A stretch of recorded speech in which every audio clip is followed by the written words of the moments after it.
पर हकौ छौरी कौन गे करो ही गुमान केरा पर हकौ छौरी कौन गे हमर लभरवा हो रे छौड़ा नवादा जिला के डॉन रे हमर लभरवा हो रे छौड़ा रजौली के डॉन रे मोबाइल में फोटो देखा दे हकौ कैसन गे मोबाइल में फोटो देखा दे हकौ कैसन गे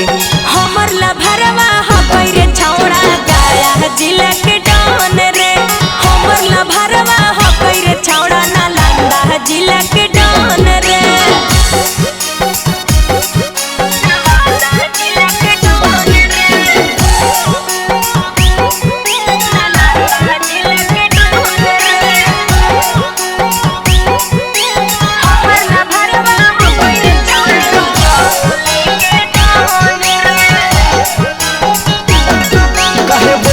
बढ़ चढ़ के बोलिया गे मरती तो कोरेजवा में गोलिया रे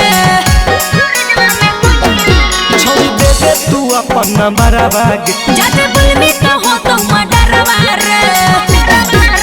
हमरा लगा हौ झूठो बोलाही हा कोई नंबर बन गे हमरा लगा हौ झूठो बोलाही हा कोई नंबर बन गे हमर लभरवा हो रे छौड़ा जमुई जिला के डॉन रे हमर लभरवा हो रे छौड़ा शेखपुरा के डॉन रे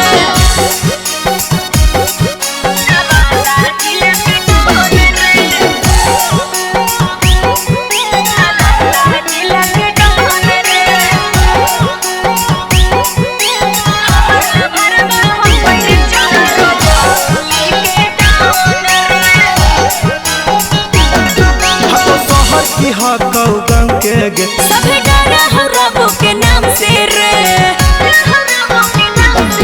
हकौ शहर की हकौ गाँव के गे सभे डरा हो मनीष के नाम से रे राइटर सुदामा कुंदन हौ की हकौ अनुपम गे राइटर सुदामा कुंदन हौ की हकौ अनुपम गे हमर लभरवा हो रे छौड़ा पटना जिला के डॉन रे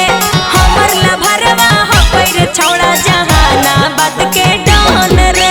बुझली। DNS music recording studio Rajauli.